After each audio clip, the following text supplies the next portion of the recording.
సంగారెడ్డి 7వ ward కల్వకుంటలో TRS councillor అభ్యర్థి మొగుళ్ల శరత్ యాదవ్ అభివృద్ది ప్రధాన ఎజెండాగా ప్రచారంలో దూసుకెళ్తున్న శరత్ యాదవ్ మాట్లాడుతూ కల్వకుంట పెద్దల సహకారంతో ఎమ్మెల్యే చింత ప్రభాకర్ ఆధ్వర్యంలో ప్రతి ఇంటికి స్వచ్ఛమైన త్రాగునీరు, మురికి కాలువల నిర్వహణకు శాశ్వత పరిష్కారం, రోడ్లు, మౌలిక సదుపాయాలు కల్పనకు కృషి చేస్తారని తెలిపారు.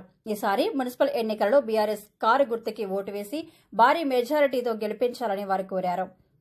ఈ కార్యక్రమంలో 7వ వార్డు బీఆర్ఎస్ పార్టీ శ్రేణులు, కల్వకుంట పెద్దలు, యువకులు, మహిళలు అధిక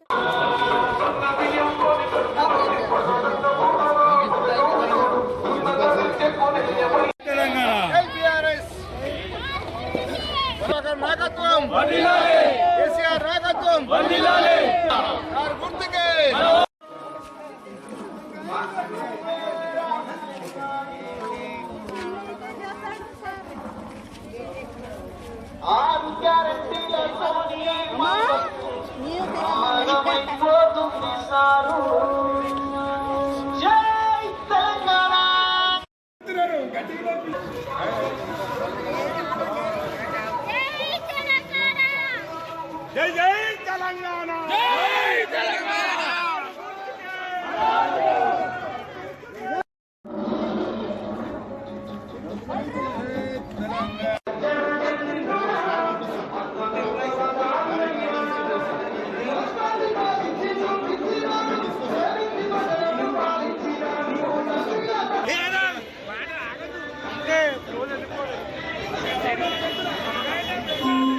Ravis by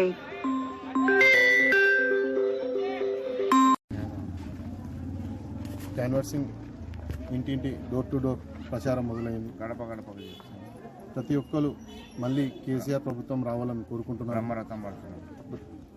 ప్రతి ఓటర్ని మీట్ అయిన వాళ్ళు ఏమంటారంటే కేసీఆర్ గారు చేసిన పథకాలే ఉన్నాయి, ఇప్పుడు వచ్చిన గవర్నమెంట్లో ఎటువంటి పథకాలు మనకు అందలేవు, మళ్ళీ కేసీఆర్ వస్తే బాగుంటుంది అని చెప్పి వాళ్ళు విన్నపించుకుంటున్నారు. గ్రామ అభివృద్ధి, వార్డు అభివృద్ధి కోసం మేము కృషి చేయడానికి సిద్ధంగా ఉన్నాం. చింత ప్రభాకర్ అన్న ఆధ్వర్యంలో అన్న మాట నిలబెట్టుకుంటాం. ఓటర్లు ప్రతి ఒక్కరు మాకు బ్రహ్మరథం పడుతున్నారు. మళ్ళీ టీఆర్ఎస్ రావాలి, మన టీఆర్ఎస్ ప్రభుత్వం వస్తేనే మళ్ళీ బాగుంటుంది. గత 10 సంవత్సరాల నుంచి ఉన్న పథకాలు, బీఆర్ఎస్ నుండి వచ్చిన పథకాలు ఇప్పుడు కాంగ్రెస్ ప్రభుత్వం చెప్పి వాళ్ళు విన్నపించుకుంటున్నారు. భారీ మెజారిటీతో నన్ను 7వ వార్డు తరఫున బీఆర్ఎస్ క్యాండిడేట్గా నన్ను నియమించిన చింతా ప్రభాకర్ అన్న పేరు నిలబెట్టేలా నేను కృషి చేస్తాను. ప్రతి ఓటరు వాళ్ళు యువకులు రావాలి అని వాళ్ళు ప్రతి ఒక్కరు గుర్తు చేస్తున్నారు. గ్రామ అభివృద్ధి కోసం ముందుకు వస్తున్నాం.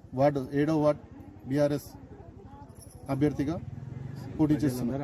ప్రజలందరూ ఆశీర్వాదం చేయాలని కోరుకుంటున్నాను.